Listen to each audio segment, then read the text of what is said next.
The cold Montana dawn clung to the pine-draped hills of Oak Ridge like a silent shroud, veiling the narrow county road 16 in a soft mist. Emma Whitfield adjusted the heater in her aging pickup, her fingers curled around a chipped thermos of coffee. It had been 3 weeks since Westlake Veterinary Clinic let her go, fired officially for insubordination. In reality, for asking questions she wasn't supposed to. Since then, the animal shelter had become both her refuge and rebellion, a way to still do what she loved, even as her once stable world had quietly crumbled. She didn't miss the sterile lab coats or the bureaucratic layers of Westlake research, but she missed the clarity of diagnosis, of procedure, of purpose. This morning was supposed to be ordinary. A broken fence to fix at the shelter, maybe another underfed stray to coax out from beneath a porch. She hadn't expected the figure that appeared through the fog, standing stone still in the middle of the road. A German shepherd, blood-matted. The dark fur of his shoulder. He was barking, not aggressively but urgently, insistently, at every passing vehicle that dared not stop. Emma eased the truck to the side, hazard lights blinking, and stepped out slowly. The dog turned to her, eyes locking onto hers with astonishing intensity. Then, without hesitation, he bolted off the road and into a shallow ditch. Emma followed, unsure why her heart was already pounding.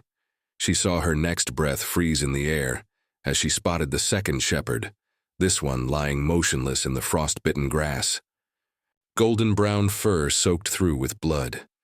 Deep lacerations crisscrossed her abdomen and flank, too precise to be from a fight. Her back leg twisted unnaturally, and tiny round burns peppered her shoulders and neck. Emma knelt beside her, gently placing a hand near the dog's muzzle. Still breathing, but barely. "Oh, girl," she whispered. "What happened to you?" The male shepherd hovered close, eyes tracking every move she made. When Emma reached for her emergency kit in the truck, he growled, low and warning. She stopped, raised her empty palms. "I'm a friend," she said softly. "She needs help." Something shifted in his expression. He stepped aside. With trembling hands, Emma slid the injured dog, later she would name her Bella, onto a folded blanket and into the truck bed. The male shepherd jumped in beside her without needing to be asked. By the time Emma reached her cabin on the outskirts of town, her pulse still hadn't slowed. Every clinic had turned her away. No authorization, no owner consent. Bella was too critical to wait. The dining room became a makeshift OR. The supplies were outdated, the lighting poor, but the skill in Emma's hands hadn't dulled. For 4 hours, she worked, stitching and stabilizing while the male shepherd watched. From the shadows, he didn't move, didn't bark, didn't blink. Only when Emma whispered, "She's stable," did he lower his head and finally rest. And that night, Emma realized something else. This was no ordinary dog. The way he moved, the way he guarded, the way he understood. It wasn't just loyalty. It was purpose, and whatever that purpose was, it had nearly killed them both.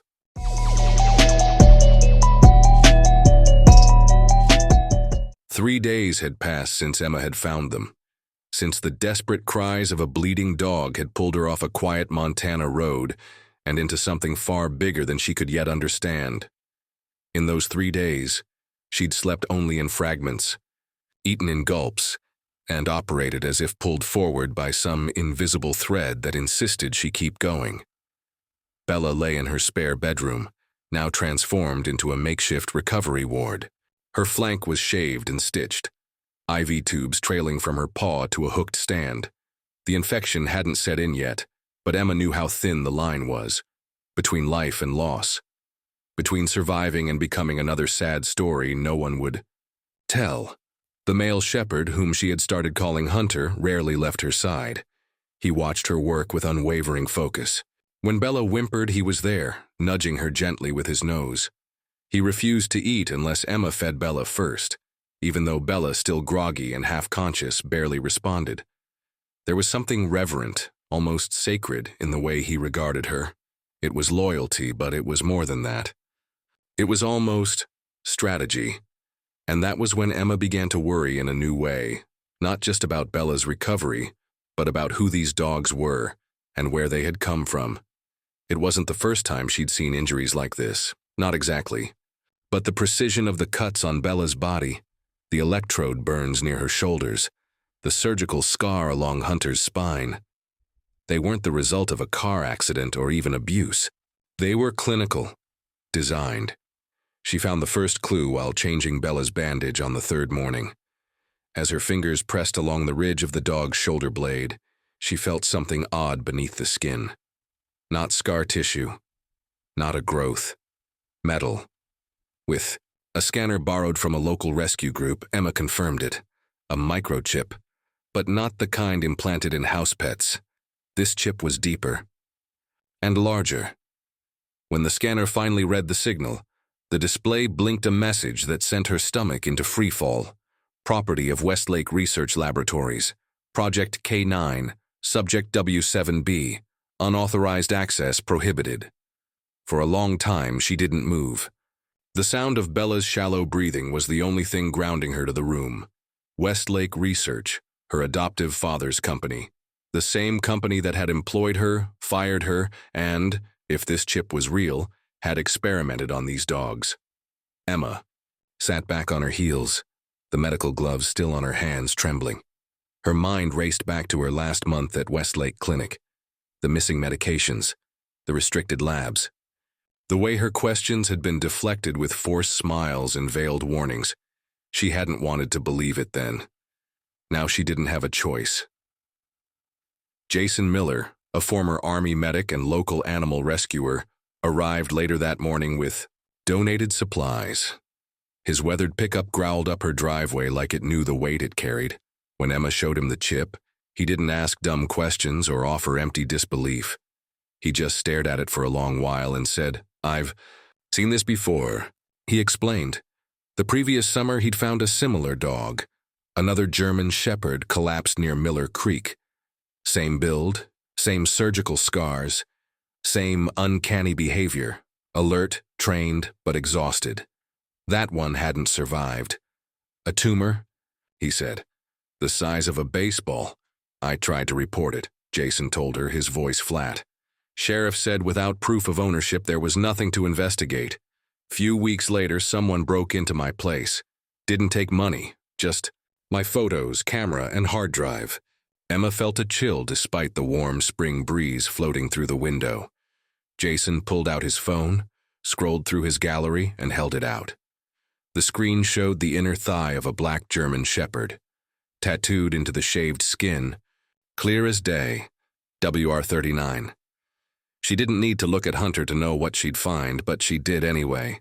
She knelt beside him, murmuring soft apologies, and gently lifted his leg. There, in almost identical script, WR42. "What the hell is Project K9?" she asked aloud, more to herself than to Jason.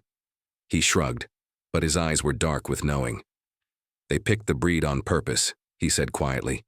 "Intelligence, obedience, loyalty. German shepherds have been military dogs for over a century. If someone wanted to test experimental training or behavior modification, they'd be the obvious choice." Emma didn't speak for a long while. She looked toward the bedroom door where Bella lay unconscious but still breathing. Hunter stood guard like a sentinel cast in flesh and fur. There was a moment, a split second, where she considered turning away, pretending none of this had happened. Calling animal control, letting them take over, returning to her quiet, wounded life.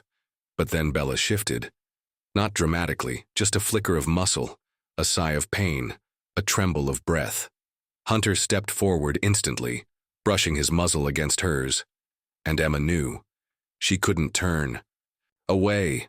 Whatever this was, it wasn't over. And these dogs weren't just victims, they were survivors of something horrifying.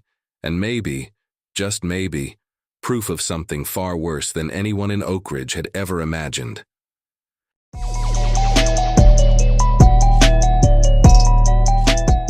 It started with a rumor. Jason had heard it from a former Westlake employee who passed through his rescue network.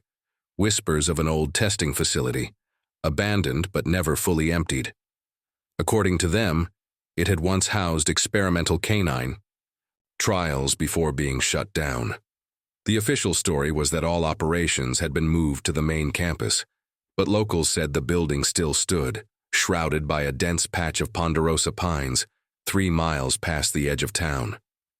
Emma's pulse quickened when Jason mentioned it. The chip, the tattoos, Bella's condition, it all pointed to something deeply buried and maybe still breathing.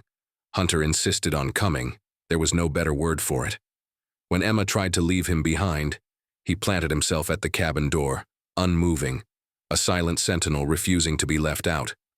Finally, she relented, and he leapt into the back seat with the quiet confidence of someone returning to familiar ground. They parked a half-mile from the facility and approached on foot. The building emerged through the trees like a forgotten bunker, low, squat, and gray, with a rusted chain-link fence still circling its perimeter.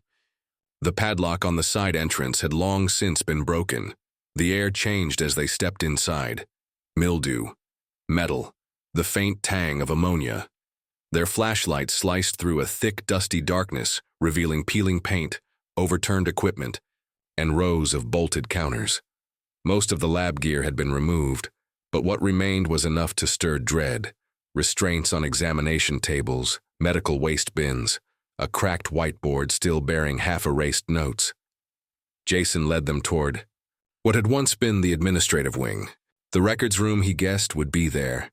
They found it behind a jammed door and spent the next 30 minutes picking through file drawers and water-damaged folders. Most were empty or irrelevant, financial reports, maintenance logs. But then Emma pulled out a thin binder labeled Behavioral Assessments, Phase 2.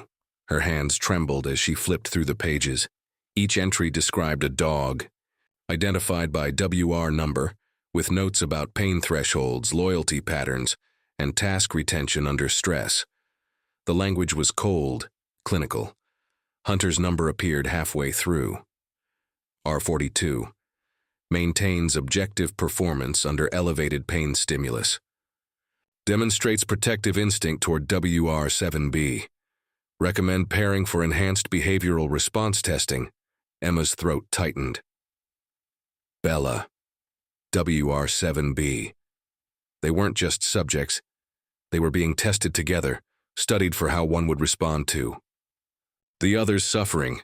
I think this was their cage, Jason said from across the room. He stood beside a heavy metal door half concealed by a fallen shelving unit. Unlike the others, it had a keypad still glowing faintly green. Hunter rushed forward, whining low in his throat. He pawed at the door urgently, then looked at Emma as if begging her to understand. There's something behind here, she whispered. Maybe dogs, maybe worse. Jason examined the keypad. 6 digits, worn buttons. Someone's used it recently. Emma tried a combination based on their IDs, 427723, and the light turned green. The door clicked open. The smell hit them first, urine, feces, and something older, something that smelled like abandonment and time.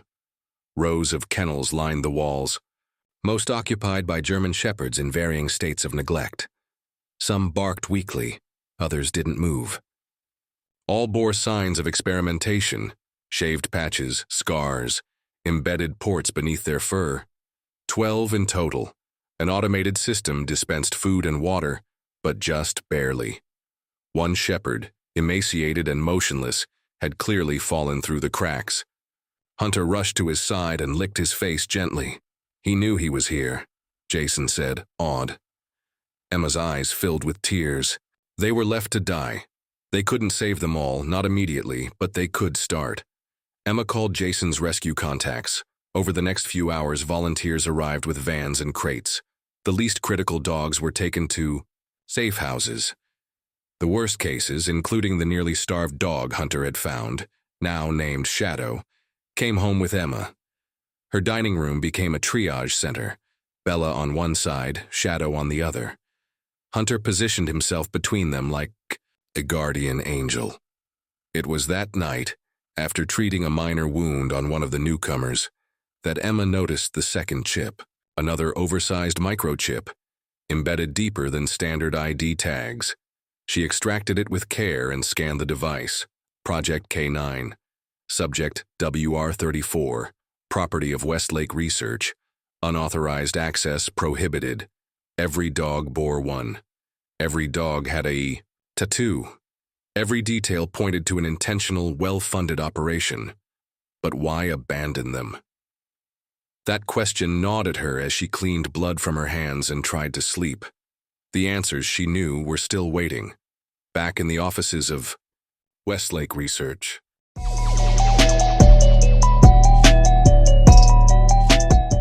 Emma stood outside the towering glass facade of Westlake Research's main building, her reflection staring back at her like a ghost of a past self. The company her adoptive father had built now shimmered with the same sterile precision that once made her proud. But now, all she could see was a fortress of secrets. She still had her ID badge. Somehow they hadn't deactivated it after her dismissal. Whether by oversight or arrogance, it would grant her access, if only temporarily. Jason waited across the street in his truck, engine idling. "You don't have to do this alone," he had told her. But she knew this was something only she could confront. This wasn't just about dogs in cages. This was about blood and betrayal. About a family. Built on lies, she scanned her badge. The door clicked open. Inside, everything was cold marble and soft lighting. The receptionist looked up but said nothing as Emma passed. She took the elevator to the top floor, the executive level, and braced herself for the conversation ahead. Richard Westlake's office hadn't changed. Same floor-to-ceiling windows, same leather chairs, same scent of sandalwood and order. Her father rose from behind his desk as if nothing were wrong. "Emma," he greeted, his smile tight. "I thought you were at the shelter." "I found your dogs," she said flatly. His brow furrowed, but his eyes remained unreadable. "I assume you're referring to the animals you took from the old facility. You experimented on them. You tattooed them. You implanted devices in their bodies." "They were research subjects," he replied coolly. "Property of Westlake Research." "They were living beings," she shot back. "Bella almost died. Hunter watched every second. And you—" He interrupted her with a raised hand. "You're upset, that's understandable. But Emma, there are things you don't understand." "Then explain it to me," she said. "Explain how I found a chip in Bella labeled Project K9, how every one of those dogs was modified, and why one of them had genetic markers that match mine." Her father paused. "So did time. You went through the files." "I found a document," Emma continued, "listing DNA sources used in your behavioral testing. Mine was one of them." He sighed and sat back. "That was never meant for you to see. You used me. You adopted me because I was a promising match." "No," he said quietly. "I adopted you because I saw brilliance in you. But yes, eventually we learned that your genetic profile showed traits we were studying. You had empathy thresholds unlike anything we'd seen. So we modeled a sequence. And one of the subjects, WR42, Hunter, demonstrated advanced emotional intelligence." Emma felt sick. "You bred dogs using human DNA?" "Not bred. Modeled. We integrated selective genetic markers into the embryo. It was experimental. Controlled and unethical." Richard stood again. "We were creating enhanced working dogs, animals that could serve alongside soldiers, detect explosives, locate the wounded. Do you know how many lives they could save? And what about the ones you destroyed to get there?" she snapped. "You left them in cages, Dad. You left them to die." For the first time, his face cracked. "That decision wasn't mine. The board cut funding. We had to vacate that facility overnight. The official line was euthanasia. I thought it had been carried out. But it wasn't. And you didn't ask. You didn't check." He didn't respond. Emma stepped closer. "Bella's dying. She has a systemic infection from your treatments. I need the stabilizing agent. The chip activation frequency. The only chance she has is if you help me." Richard walked to a locked cabinet behind his desk, entered a code, retrieved a folder and a vial. "The agent's formula is in here," he said. "This will buy her time. But Emma, this research is classified. If this goes public, you're endangering national security. If it goes public, it's because the public deserves to know what you did, she replied. Their eyes locked. I still love you, he said softly. I don't know who you are, she whispered. Behind them, the intercom crackled. Security. Alert. Facility breach, ground level. Emma froze. Jason, her father, picked up the phone. Status, a guard's voice answered. Sir, multiple German shepherds are on the premises. They're inside the building. Richard turned to the security. Feet on his monitor. Emma leaned in. Hunter. He was leading a pack of dogs through the lower levels, bypassing security, opening kennel doors. One by one, the cages emptied. They came back, Emma murmured. He came back for them. Her father looked stunned. It's not possible. We never trained for this. You didn't have to, she said. He understands, he feels, and you made him that way. He whispered, we succeeded. Then help us undo the damage. He turned back to the screen.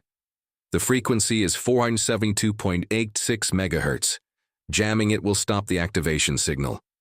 Emma took the formula, the frequency. That's all I needed. As she turned to leave, her father said, You're going to destroy everything I built. She looked back. No, I'm going to save what's worth saving.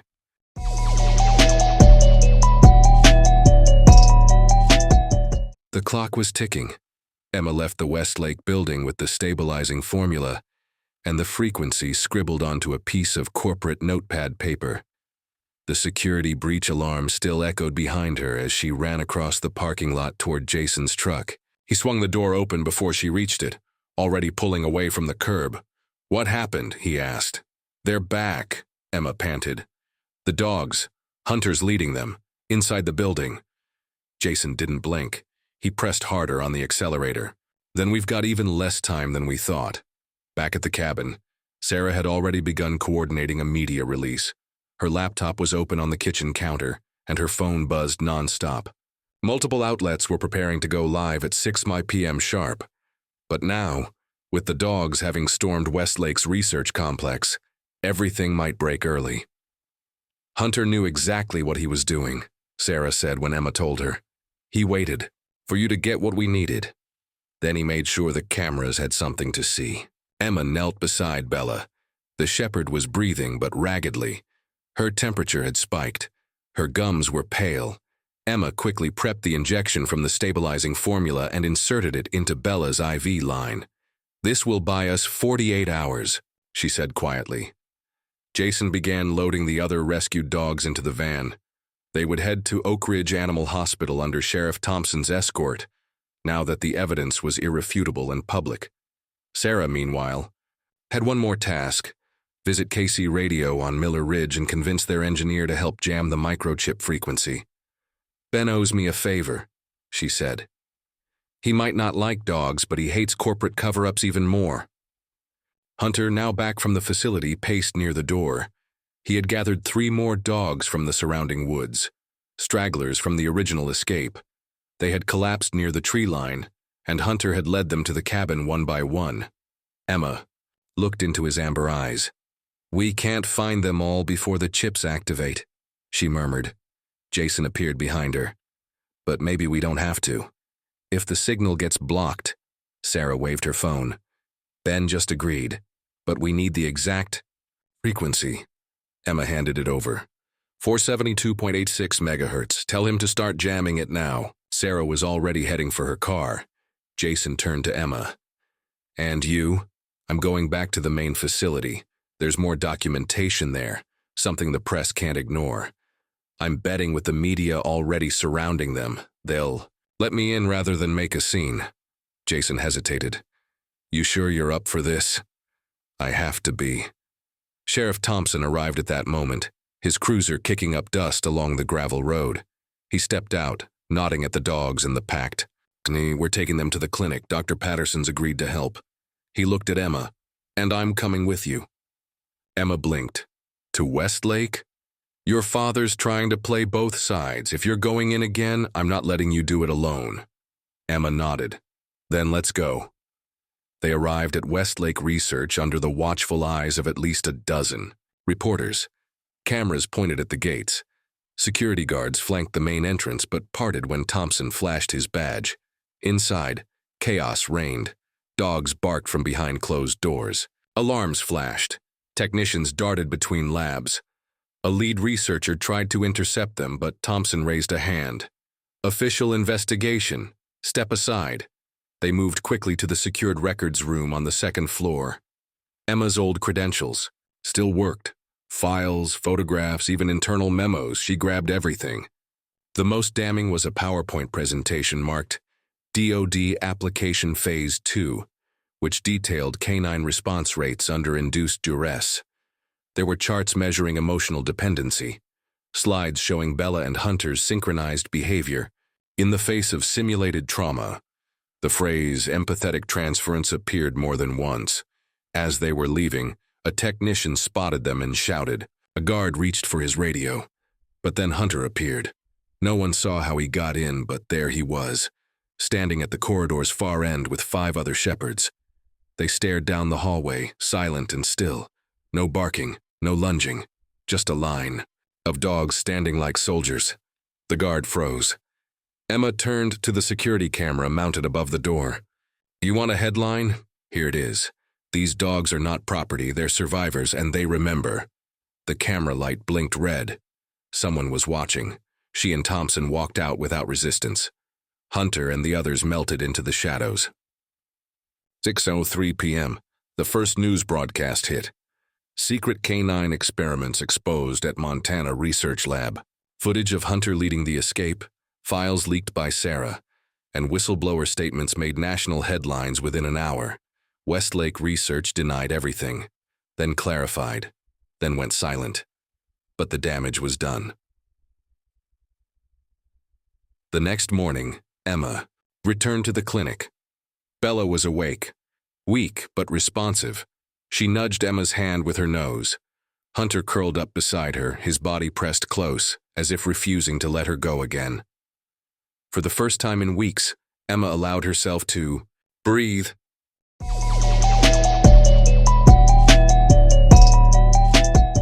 One year later, the Mountain Haven Sanctuary stood as a quiet miracle on the outskirts of Oak Ridge. Nestled in the foothills, the land had once belonged to a cattle rancher who donated it after watching Sarah Parker's story on the evening news. Now it was home to 27 German shepherds who had survived the unimaginable. Emma stood on the porch of the main cabin, a mug of chamomile tea warming her hands as morning mist curled around the meadows. Below her, Hunter and Bella moved, together with perfect synchronicity. One golden, one dark, their steps mirror images. Bella's gait still carried a trace of her old injuries, but she had healed far beyond what anyone expected. "She's fast again," Jason said from behind her. He joined her at the railing, a clipboard in hand. "Faster than me, anyway." "You've got more excuses than she has," Emma teased, but her voice was soft, awed. The past year had been a blur of construction, therapy sessions, veterinary care, and relentless fundraising. Sarah had stayed in town to document every step, turning Emma's battle into a series of articles that sparked national interest. Donations flowed in. Volunteers arrived. Oak Ridge, once defined by the Westlake facility, found new identity in compassion. Some of the recovered dogs were adopted by vetted families. Others, those still wary or bearing deeper scars, remained on site. But none would ever be experimented on again. None would be forgotten. Sheriff Mike Thompson had become a weekly visitor. After adopting 2 of the dogs himself, one as a canine partner, the other as a companion for his children, he helped train local officers in animal sensitivity. It was his quiet way of making amends. Emma received letters monthly from Richard Westlake. He had taken a plea deal, trading full disclosure for a reduced sentence. His confession had led to federal investigations, military inquiries, and the dismantling of several unethical biotech programs. Now, he served time in a low-security prison hospital, diagnosed with terminal cancer. His letters never begged forgiveness. Instead, they detailed memories from her childhood, observations about the dogs, reflections on legacy and regret. Emma read each one, but she never wrote back until today. She had made her decision she would visit him. Not to reconcile, but to confront the man whose betrayal had shattered her foundation and, paradoxically, given her purpose. "Will you be okay while I'm gone?" she asked Jason. He nodded. "You've built something solid here. It won't fall just because you step away for a day." Emma smiled, and it reached her eyes. As she stepped down from the porch, Hunter rose from the grass and met her at the path. He stared at her for a long beat, then nuzzled her leg. Bella approached too, resting her head against Emma's thigh. "I'll be back before nightfall," she whispered. The two dogs sat together, watching her walk down the trail toward the waiting car. Guardians, survivors, companions. Not property, not research. Family.